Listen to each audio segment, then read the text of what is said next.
je suis convaincu que tous les problèmes, que ce soit dans la vie privée ou la vie professionnelle, ils viennent d'un manque de communication.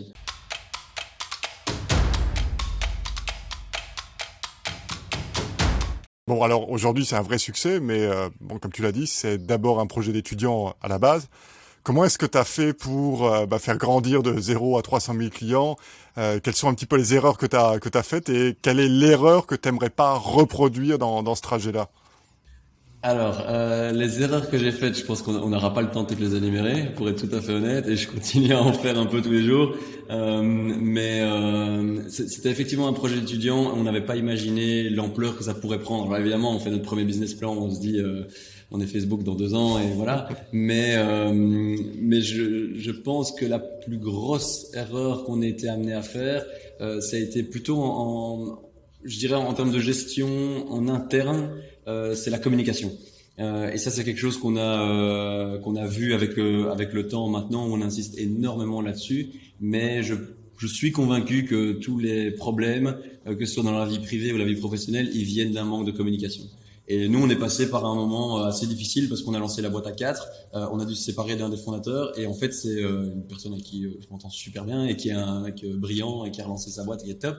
Mais où en fait, on n'était plus alignés à un moment donné par rapport à la vision. On ne prenait pas le temps de communiquer suffisamment.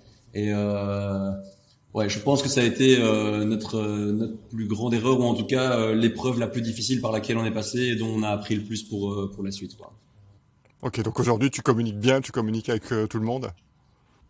J'essaye, mais aujourd'hui on est une équipe de 27 personnes et donc même la communication, elle a complètement changé. C'est pas la même chose d'être à 4 dans une chambre d'étudiants où quand on discute d'un truc, tout le monde est au courant de tout, à passer à 10 personnes, puis à 20, 27 là aujourd'hui. Quand il y a des choses qui se passent aujourd'hui, donc je suis pas vraiment au courant, et c'est une très bonne chose parce que ça, un des grands succès de la boîte, c'est aussi j'ai eu la chance de pouvoir m'entourer de gens qui étaient beaucoup plus compétents que moi dans tous les domaines. Et bon, j'espère être plus compétent qu'eux dans mon domaine, mais voilà, c'est un petit peu chacun apporte sa pierre à l'édifice.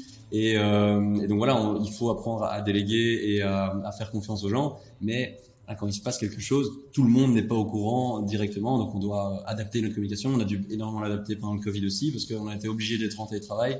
En termes de documentation aussi, il faut documenter ce qu'on fait.